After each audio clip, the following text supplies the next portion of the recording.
Jaggesh sir, ನಿಮಗೆ ಪ್ರೀತಿಪೂರ್ವಕ ಹಾಗೂ ನಗೆಪೂರ್ವಕವಾದಂತಹ ಸ್ವಾಗತ. Thank you. ಮೊದಲನೇದಾಗಿ ರಾಜ್ಯಸಭಾ ಸದಸ್ಯರಾಗಿ ಆಯ್ಕೆ ಆಗಿದ್ದಕ್ಕೆ ನಮ್ಮ ಜಿ ಕುಟುಂಬದ ವಾಹಿನಿ ಪರವಾಗಿ ನಿಮಗೆ ಅಭಿನಂದನೆಗಳು ಸರ್. ತುಂಬಾ ಧನ್ಯವಾದ. ಬಹಳ ಮುಖ್ಯವಾಗಿ ತಾವು ಕನ್ನಡ ಭಾಷೆಯಲ್ಲಿ ಪ್ರಮಾಣ ವಚನ ಸ್ವೀಕಾರ ಮಾಡಿದ್ದು ನಮ್ಮೆಲ್ರಿಗೂ ಕನ್ನಡಿಗರಾಗಿ ಬಹಳ ಹೆಮ್ಮೆ ತರುವಂತಹ ವಿಚಾರ ಸರ್. 100% ಪ್ರತಿಯೊಬ್ಬನೂ ಅಷ್ಟೇ. ಇಲ್ಲೇ ಕೂತಿದ್ದಾರೆ ನೋಡಿ, ಶಿವಣ್ಣ ಅವರು, ಅವ್ರ ಅಪ್ಪನ ಅಭಿಮಾನಿ ನಾವು. ಅರೆ, ಅವರ ಕನ್ನಡವನ್ನ ಕೇಳಬೇಕು ಅಂದ್ರೆ ಅವ್ರ ಜೊತೆಲಿ ಕೂತ್ಕ ಕೇಳಬೇಕಾಗಿತ್ತು. ಹೇಗೆ ಒಂದು ಅಲ್ಪ ಪ್ರಾಣ ಮಹಾಪ್ರಾಣನ ಹೇಗೆ ಬೆಳೆಸ್ಬೇಕು, ನಾಸ್ತಿಕದಲ್ಲಿ ಯಾವ ತರ ಬರಬೇಕು, ಪ್ರತಿಯೊಂದು ಕೂಡ ಅದ್ಭುತವಾದಂತ ನಿಜವಾದ ಕನ್ನಡಿಗ ಅವ್ರ ತಂದೆ. ಸೊ ನಾವೆಲ್ಲ ಏನು ಅಂದ್ರೆ ಯಾವ ಜನ್ಮದ ಪುಣ್ಯನ ಏನೋ ಅವ್ರ ಜೊತೆ ಹಂಗೆ ಹಿಂಗೆ ಓಡಾಡೋವಂಥದ್ದು, ಅವ್ರ ಮಾತು ಇವೆಲ್ಲ ಕೇಳಿದಾಗ ಬಹಳ ಖುಷಿ ಆಗೋದು. ಜೀವನದಲ್ಲಿ ಇಂಥ ಸಾಧಕರ ಜೊತೆ ಎಲ್ಲ ಇದ್ದೀವಿ ಅಂತ ಒಂದು ಆಸೆ. ಅದಾದ್ಮೇಲೆ ನಮ್ಮ ಅದೃಷ್ಟ ನೋಡಿ, ಅಲ್ಲಿ ಕೂತಿರೋ ಎಲ್ಲ ದಿಗ್ಗರ ಜೊತೆನೂ ಸೇರ್ಕೊಂಡಂಗೆ ಆಗೋಯ್ತು ನನಗೆ. ನನ್ನ ಬದುಕಿನ ಜರ್ನಿನಲ್ಲಿ ಅವರಿಬ್ಬರು ಮಾತ್ರ ಬಹಳ ಅದ್ಭುತವಾಗಿ ಸಹಾಯ ಮಾಡಿದವರು ನನಗೆ ವೈಯಕ್ತಿಕ ಬದುಕಲ್ಲಿ. ರವಿ ಸಾರು ಹೇಳಕ್ಕೆ ಅಸಾಧ್ಯ. ಅವರು ಪಾಪ ಅವ್ರಿದ್ದ ಸ್ಥಾನಮಾನಕ್ಕೆ ಎಷ್ಟು ಚೆನ್ನಾಗಿ ಸಹಾಯ ಮಾಡೋರು ಅಂತಂದ್ರೆ, ನನಗೆ ಒಂದು ಇನ್ಸಿಡೆಂಟ್ ನನ್ಗೆ ತುಂಬಾ ಖುಷಿ ಏನಂದ್ರೆ, ನಾನು ತುಂಬಾ ಗಣಪತಿ ವ್ರತ ಮಾಡ್ತೀನಿ. ಅವತ್ತಿನ ಕಾಸು ಇಲ್ಲದೆ ಇದ್ರು ಕೂಡ ಒಂದು ಮಣ್ಣಿನ ಗಣಪತಿ ಇಟ್ಕೊಂಡಾದ್ರೂ ನಾನು ಮಾಡೋದು ಅಭ್ಯಾಸ. ನಮ್ಮಮ್ಮ ಕಲ್ಸ್ಕೊಟ್ಟಿದ್ದ ನನಗೆ. 200 ರೂಪಾಯಿ ಬೇಕಾಗಿತ್ತು ನನಗೆ.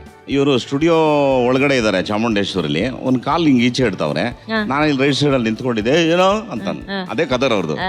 ಸರ್ ಒಂದು 200 ರೂಪೀಸ್ ಬೇಕಾಗಿದೆ ಸರ್ ಅಂತ ಅಂದೆ. ಇದೇನು ಅನ್ನಿಸ್ತೋ ಹಿಂಗೆ ನೋಡಿ, ಬಾಬು ಅವ್ನಿಗೆ 500 ರೂಪಾಯಿ ಕೊಟ್ಕೊಳ್ಸುವ. ದಟ್ ವಾಸ್ ದಿ ಒಂದು ಭಾಳ ಕೈಂಡ್ ಹಾರ್ಟ್ ಅವ್ರಿಗೆ. ಅದು ಅವ್ರ ಅಷ್ಟು ಅದ್ಭುತ. ಇನ್ನು ಶಿವಣ್ಣನ ಬಗ್ಗೆ ಹೇಳ್ಬೇಕು ಅಂದ್ರೆ, ರಣರಂಗ ಅಂತ ಒಂದು ಪಿಕ್ಚರ್ ಮಾಡ್ತಾ ಇದ್ರು. ಅವಾಗ ಸಾರ್ ಪಿಕ್ಚರ್ ರಣಧೀರ ಮಾಡಿದ್ವಲ್ಲ, ಅವಾಗ ರಣಧೀರ ಗ್ಯಾಂಗ್ ಅಂತಾನೆ ಹೆಸರು. ಎಲ್ಲಿ ಕರೆದ್ರೆ ರಣಧೀರ ಗ್ಯಾಂಗ್ ಅವ್ರು ಕರೀರಿ ಅನ್ನೋರು. ರಣಧೀರ ಗ್ಯಾಂಗ್ ಅಲ್ಲಿ 3 ಜನ ಇದ್ದಾರೆ, ನಾನ್ ಮೈನಸ್ಸು. ನಾನಿಲ್ಲ. ಏನ್ ಮಾಡೋದು ಅಂತ ಹೇಳಿ ಒನ್ವಳ್ಳಿ ಕೃಷ್ಣನ್ಗೆ ಹೇಳಿದೆ, ಕೃಷ್ಣ ಹಿಂಗ ಆಗ್ಬಿಟ್ಟೈತೆ, ಏನ್ ಮಾಡೋದು ಕೃಷ್ಣ ಅಂತ. ಒಂದ್ ಕೆಲಸ ಮಾಡು ಮಗ, ನೀನ್ ಬಂದ್ಬಿಡು ಹೋಗೋಣ ಅಂತ ಹೇಳಿ ನನ್ನ ಬೈಕಲ್ಲಿ ಕರ್ಕೊಂಡು ಶಿವಣ್ಣ ಅವ್ರ ಮನೆಗೆ ಕರ್ಕೊಂಡೋದು. ಪಾಪ ಇವರೇ ಬಂದು ಬಾಗಿಲು ತೆಗೆದ್ರು. ಏನಮ್ಮ ಜಗೇಶ್ ಏನಮ್ಮ ಅಂತಂದ್ರು. ಏನಿಲ್ಲ, ರಣರಂಗ ಪಿಕ್ಚರಲ್ಲಿ ನಾನು ಬಿಟ್ಬಿಟ್ಟವ್ರೆ ಶಿವಣ್ಣ, ಒಂದು ಪ್ಲೀಸ್ ಏನಾದ್ರು ಒಂದು ಮಾಡಿ ಅಂತಂದೆ. ಬಾಮ ಪರವಾಗಿಲ್ಲ ಅಂತ ಕರೆದ್ಬಿಟ್ಟು ಟೀ ಮಾಡಿಸಿ, ಅವ್ರ ಹೆಂಡತಿ ಭಾಳ ಸ್ವೀಟಾಗಿ ಕರೀತಾರೆ, ಗೀ ಅಂತಾರೆ ಅವರು. ಗೀ ಒಂದು ಟೀ ಮಾಡಿ ಅಂತ ಟೀ ಕುಡಿಸಿ ಟಕ್ಕಂತ ಅವ್ರ ಮಾಮನ ಫೋನ್ ಎತ್ಕೊಂಡು, ಗೋವಿಂದ ಮಾಮ ನನ್ನ ಫ್ರೆಂಡು ಜಗೇಶ್ ಇದಾನಲ್ಲ ಅವ್ನಿಗೆ ಹಾಕಿ ರೋಲ್ನ ಅಂತ ಅನ್ಕೊಂಡು ಕೊಯ್ ಅಂತ ಇಟ್ಬಿಟ್ರು ಫೋನ್. ಕಟ್ ಮಾಡಿದ್ರೆ ಪ್ಯಾಲೇಸ್ ಅಲ್ಲಿ ನಡೀತಾ ಇದೆ ಶೂಟಿಂಗು. ಸುಧಾರಾಣಿ ಹೀರೋಯಿನ್ನು. 3 ಜನ ಅವ್ರಿಗೆ ಎಲ್ಲ ಕವರ್ ಮಾಡ್ಕೊಂಡು ಡೈಲಾಗ್ಗಳು ಹೊಡಿಬೇಕು. ಏನ್ ಮೇಲಿಂದ ಕೆಳಗರೆಗೂ ಗುರಾಯಿಸ್ತಾರ ಒಬ್ಬೊಬ್ರು. ನನ್ನ ಮಗ ಇನ್ಫ್ಲೂಯೆನ್ಸ್ ತಗೊಂಡ್ಬಿಟ್ಟವನೆ, ಎಲ್ಲ ಫುಲ್ ಗುರಾಯಿಸ್ತವ್ರೆ ನನಗೆ. ಒಬ್ರು ಮಾತಾಡಿಸ್ತಾ ಇಲ್ಲ ನನಗೆ. ಆಮೇಲೆ ನನಗೆ ಜೂನಿಯರ್ ಆರ್ಟಿಸ್ಟ್ ತರ ನಾನು ಹಿಂಗ್ ನಿಂತ್ಕೊಂಡು ನೋಡ್ತಾ ಇದ್ದೆ. ಅವರು ವಿ ಸೋಮಶೇಖರ್ ಅವರು ಕೋಪದಲ್ಲಿ, ಕುಣತ್ತೂರ್ ಡೈಲಾಗ್ ತೆರಿಮಾ ಅಂತ ಅಂದ್ರು. ಹ್ಞೂ ಸರ್ ಬರುತ್ತೆ ಸರ್ ಅಂತ ಅಂದೆ. ಕೊಡು ಅಂದಾಗ ಅವಾಗ ನಾನು ಸುಧಾರಣೆಗೆ ಏನ್ ಮೇಡಮ್, ಇಂಥ ಓಪನ್ ನೀರು, ಗಿಡ, ಹಸಿರು, ಗಾಳಿ, ಮರ ಹೆಂಗೆ ಅಮ್ಮಮ್ಮ ಅಂತ ಒಂದು ಡೈಲಾಗ್ ಹೋಗ್ಬಿಟ್ಟೆ. ಕಟ್ಟು ಮಾಡಿದ್ರೆ ಅದ್ಭುತ. ಆ ಸಿನಿಮಾದಲ್ಲಿ ಶಿವಣ್ಣನಿಗೆ ವಿಲನ್ ಆಗಿ ನಾವು ಮಾಡಿದ್ದು. ಅದೇ ಸಿನಿಮಾಲಿ ನಾನು ಅವ್ರ ತಂದೆಯವ್ರನ್ನ ವೈಯಕ್ತಿಕವಾಗಿ ಭೇಟಿ ಮಾಡಿದೆ. ಅಣ್ಣ, ನಾನು ನಿಮ್ಮ ಪರಮ ಅಭಿಮಾನಿ, ನಿಮ್ಮನ್ನ ನೋಡಕ್ 16 ವರ್ಷ ಕಷ್ಟಪಟ್ಟೆ ನಾನು. ಅವ್ರು ಎಂಥ ಮಾತಂದ್ರು ಗೊತ್ತಾ? ಹೌದಾ, ಆ ದೇವ್ರು ನಮ್ಮನ್ನು ನಿಮ್ಮನ್ನು ಸೇರ್ಸಕ್ 16 ವರ್ಷ ಕಾಯಿಸಿದ್ರ ಏನ್ರಿ ಅಂದ್ರಲ್ಲ. ನಾನು ಇನ್ನೂ ಥ್ರಿಲ್ ಆಗೋಗ್ಬಿಟ್ಟೆ ನೋಡಿ. ಇನ್ನ ಜುಮ್ಮನತ್ತೆ ನನಗೆ ಮಾತು ಕೇಳಿದ್ರೆ ನೋಡಿ, ಜುಮ್ಮನತ್ತೆ ನನಗೆ ತಡ್ಕೊಳಕ್ ಆಗ್ಲಿಲ್ಲ. ಅದಾದ್ಮೇಲೆ ಅದ್ಭುತ. ಮನೆಗೆ ಬನ್ನಿ ಅಂತ ಕರೆದ್ರು. ನಾನು ದಿನ ಹೋಗಿ ಅವ್ರ ಬಾಗ್ಲಲ್ಲಿ ನಿಂತ್ಕೊಳೋದು. ಎಲ್ಲರೂ ಯಾರಮ್ಮ ಹಿಂಗನ್ನೋರು, ಏನ್ ಬೈತಾವ್ರಲ್ಲ, ಅವ್ರು ಕರೆದ್ರು ಇವ್ರು ಯಾಕೆ ಓಡಿಸ್ತಾವ್ರೆ ಅಂತ. ಅದಾದ್ಮೇಲೆ ತಿರ್ಗಿ ಅದೇ ಸ್ಟುಡಿಯೋಗೆ ಬರ್ತಾರೆ. ಯಾಕ್ರಿ ಬರ್ಲಿಲ್ಲ ಅಂದ್ರು. ಸರ್ ದೇವ್ರು ಓಕೆ ಸರ್, ಪೂಜಾರಿಗಳು ಬಿಡ್ತಾ ಇಲ್ಲ ಸರ್ ಅಂತ ಹೇಳಬಿಟ್ಟೆ ಕಂಪ್ಲೇಂಟ್. ಹೌದಾ, ಪೂಜಾರ ನಿಮ್ಮನ್ನು ತಡೀತಾರ? ಇಲ್ಲಿ ಯಾರೋ 1-2-3 ಜನ ಪೂಜಾರ ಇರ್ಬೇಕು, ಕರಿತೀನಿ ತಡೀರಿ, ಬರ್ರಿ ಇಲ್ಲಿ, ಇವರು ನಮ್ ಕಲಾವಿದ್ರು, ಬಂದಾಗ ಒಳಗ್ ಬಿಡಿ ಆಯ್ತಾ ಅಂತ ಅಂದ್ರು. ಅದಾದ್ಮೇಲೆ ಅಲ್ಲಿ ಫಿಕ್ಸ್ ಆಗಿದ್ದು ಅವರ ಕಡೆ ಗಳಿಗೆವರೆಗೂ ಇದ್ದೆ ಜೊತೆಗೆ. ಜಗ್ಗೇಶ್ ಸರ್, ಇವತ್ತು ಸ್ಯಾಂಡಲ್ವುಡ್ ಸೂಪರ್ ಹಿಟ್ ರೌಂಡ್ ಮಾಡ್ತಾ ಇದೀವಿ ಸರ್. ನೀವಿಲ್ಲಿದ್ದೀರಾ, ಅಲ್ಲಿಬ್ರು ದಿಗ್ಗಜರು ಕೂತಾ ಇದ್ದಾರೆ. ಸೊ 3 ದಿಗ್ಗಜರು ಒಂದೇ ವೇದಿಕೆಯಲ್ಲಿ ನಿಲ್ಬೇಕು, ಅವ್ರನ್ನ ನೋಡ್ಬೇಕು, ಅದನ್ನ ಕಣ್ ತುಂಬ್ಕೋಬೇಕು ಅನ್ನೋದು ನಮ್ಮ ಆಸೆ. ಯಾಕಂದ್ರೆ ನಿಮ್ಮ 3 ಕೊಡುಗೆ ಇದೆಯಲ್ಲ ಕನ್ನಡ ಚಿತ್ರರಂಗಕ್ಕೆ, ಅದು ಅಪಾರವಾದದ್ದು, ಅನನ್ಯವಾದದ್ದು. Ravi sir, Shivanna, if you can join us on stage with Jaggesh sir please.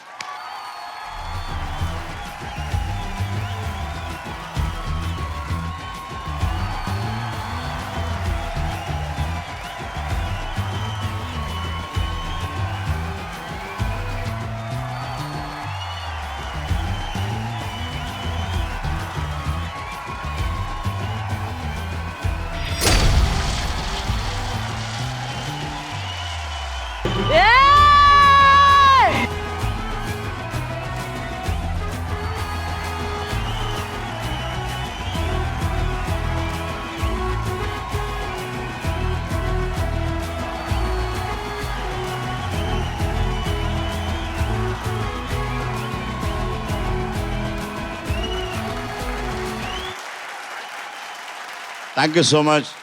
ಈ ಅನುಭವನೇ ಅದ್ಭುತ, ಎಕ್ಸ್ಟ್ರಾರ್ಡನರಿ. ಜಿ ಟಿವಿಗೆ ನಾನು ಏನೊಂದು ಥ್ಯಾಂಕ್ಸ್ ಹೇಳ್ತೀನಿ ಅಂದರೆ, ಒಂದೊಂದು ಕಾರ್ಯಕ್ರಮ ಮುತ್ತು ಪೂರ್ಣಿಸ್ದಂಗೆ ಮಾಡಿ ಅದ್ರ ಜೊತೆಗೆ ಮುತ್ತಂತ 2 ವಜ್ರಗಳನ್ನ ತಂದು ಇಲ್ಲಿ ಇಟ್ರಲ್ಲ, ನನಗೆ ಭಾಳ ಖುಷಿಯಾಗಿದೆ. ವಂಡರ್ಫುಲ್. ಈ ಕಾರ್ಯಕ್ರಮ ಇನ್ನೂ ಹಿಂಗೆ ಅದ್ಭುತವಾಗಿ ಆಗಲಿ. Thank you today thank you. The best day. Yes, the best day, the best moment. ನಾನು ಹೇಳಕ್ ಹೋಗೋದಿಲ್ಲ, ನಾನು ಒಬ್ಬರು ಬಹಳ ದೊಡ್ಡ ಡೈರೆಕ್ಟರ್ಗೆ ಒಂದು ಕಿವಿನಲ್ಲಿ ಒಂದು ಹುಳ ಬಿಟ್ಟಿದ್ದೀನಿ. ಅದೇನು ಅಂದ್ರೆ 60ನೇ ವಯಸ್ಸವ್ರು ನಾವೆಲ್ಲ ಇದ್ದೀವಲ್ಲ, ಎಲ್ಲ 20 ನಾಚ ತರ ಒಂದು ರೆಡಿ ಮಾಡೋ ಸ್ಕ್ರಿಪ್ಟ್ ಅಂತ ಎಲ್ಲೋ ನಡೀತಾ ಇದೆ, ಎಲ್ಲೋ ನಡೀತಾ ಇದೆ. ದೇವರ ಆಶೀರ್ವಾದದಿಂದ, ರಾಯರ ಆಶೀರ್ವಾದದಿಂದ that will happen one day. Should happen. And ಅದನ್ನ ನೋಡೋದಕ್ಕೆ ನಾವೆಲ್ಲ ಅಭಿಮಾನಿಗಳು ಕಾಯ್ತಾ ಇದೀವಿ. ಸರ್ ಹೇಳ್ದಂಗೆ 60 ವರ್ಷಗಳನ್ನ ಪೂರೈಸಿದಂತ 3 ದಿಗ್ಗಜರು. ಅಂಡ್ ರವಿ ಸರ್ ಹೇಳ್ದಂಗೆ 60 is just a number, it's another beginning ಅನ್ನೋ ಹಂಗೆ 3 ಜನ 3 ರತ್ನಗಳಿದ್ದಾರೆ. ಅಂಡ್ ನಮಗೇನು ಹೆಮ್ಮೆ ಗೊತ್ತಾ ಸರ್, ನಮ್ಮ ಜೀ ಕನ್ನಡ ವಾಹಿನಿಯಲ್ಲಿ ನೀವು, ರವಿ ಸರ್, ಶಿವಣ್ಣ ತ್ರಿಮೂರ್ತಿಗಳು ನಮ್ಮ ಜೀ ಕನ್ನಡ ವಾಹಿನಿಯಲ್ಲಿದ್ದಾರಲ್ಲ, ಅದ್ರ ಬಗ್ಗೆ ನಮ್ಗೆ ಯಾವಾಗ್ಲೂ ಬಹಳ ಹೆಮ್ಮೆ ಇದೆ. ರವಿ ಸರ್, ಈ ಮೂಮೆಂಟ್ ಎಷ್ಟು ಸ್ಪೆಷಲ್ ಆಗಿತ್ತು ನಿಮ್ಗೆ? ಅಲ್ಲ, ಪ್ರತಿ ಸಾರಿ ನಾವು ಸ್ಟೇಜಿಗೆ ಬಂದಾಗ ತುಂಬಾ ಖುಷಿ ಆಗೋದೇನೆಂದ್ರೆ ಮೆಲುಕು ಹಾಕೋದು, ನೆನಪುಗಳನ್ನ ಜೀವನ ಮೆಲುಕು ಹಾಕೋದು, ನೆನಪುನ ಮೆಲುಕು ಹಾಕೋದು. ನಾವು ಜೀವನದಲ್ಲಿ ಎಷ್ಟೋ ಕಳ್ಕೊಂಡಿದ್ದೀವಿ, ಎಷ್ಟೋ ಜನನ್ನ ಕಳ್ಕೊಂಡಿದ್ದೀವಿ. ಅವೆಲ್ಲ ಮತ್ತೆ ಸೇರುತ್ತಲ್ಲ, ಅದು ತುಂಬ ಖುಷಿ ಕೊಡುವಂಥ ವಿಷಯ. ನಾವೆಲ್ಲ ಸೇರೋದಿಲ್ಲ, ತುಂಬ ರೇರ್ ಸೇರ್ತೀವಿ. ಒಬ್ರಿಗೊಬ್ರು ಎಲ್ಲೋ ಒಬ್ರಿಗೊಬ್ರು ಉಪಯೋಗ ಆಗಿದ್ದೀವಿ, ಒಬ್ರಿಗೊಬ್ರು ಸ್ನೇಹ ಬೆಳೆಸ್ಕೊಂಡಿದ್ದೀವಿ. ಬಟ್ ನಾವು ಸೇರೋದಿಲ್ಲ, ತುಂಬ ಕಡಿಮೆ ಸೇರಿರ್ತೀವಿ. ಅದು ಈ ಸ್ಟೇಜು ನಮ್ಮನ್ನು ಸೇರಿಸುತ್ತೆ, ಮತ್ತು ಹಳೆ ದಿನ ನೆನಪು ಮಾಡಿಸುತ್ತೆ. ನಾನು ಹೇಳೋದೇನೆಂದರೆ 60 is not just an other beginning, ನಮಗೆ 60 is an other learning. Shivanna, ಒಂದೇ ಒಂದು ಮಾತು ಹೇಳ್ಬೇಕಂದ್ರೆ, ಜಗ್ಗೇಶ್ ಬಂದ್ರೆ ಎಲ್ಲಿ ನೋಡಿದ್ರು ಅದು ಹ್ಯಾಪಿನೆಸ್, ಸಂತೋಷ, ಲೈಫ್ ಬಗ್ಗೆ ಬಹಳ ಫಿಲಾಸಫಿನ ಬಹಳ ಜೋವಿಯಲ್ ಆಗಿ ಹೇಳ್ತಾರೆ. ಅದು ನಂಗೆ ತುಂಬಾ ಇಷ್ಟ ಆಯ್ತು. ಓವರಾಲ್ ಹೇಳ್ಬೇಕಂದ್ರೆ, ಯಾವಾಗ ಮೀಟ್ ಮಾಡಿದ್ರು ಸರ್ ನಾವು ಇದೇ ತರ ನಾವು ಜಾಲಿ ಆಗಿರ್ತೀವಿ, ಹ್ಯಾಪಿ ಆಗಿರ್ತೀವಿ. I think friend in need is a friend in deed ಅಷ್ಟೇ. ಆಲ್ವೇಸ್ ನಾನು ರವಿ ಆದ್ರೂ ಸರಿ, ಜಗ್ಗೇಶ್ ಆದ್ರೂ ಸರಿ, ರಮೇಶ್ ಆದ್ರೂ ಸರಿ, ಇಡೀ ಇಂಡಸ್ಟ್ರಿ ಆದ್ರೂ ಸರಿ, we are all like friends ಅಷ್ಟೇ. We are always friends and will always be friends. Jaggesh sir, ನಮ್ಮ ಕಾರ್ಯಕ್ರಮಕ್ಕೆ ಬಂದು ನಿಮ್ಮ ನೆನಪುಗಳನ್ನ ಹಂಚಿಕೊಂಡಿದ್ದಕ್ಕೆ, ಸವಿ ಮಾತುಗಳಿಗೆ ಥ್ಯಾಂಕ್ ಯು ಸೋ ಮಚ್.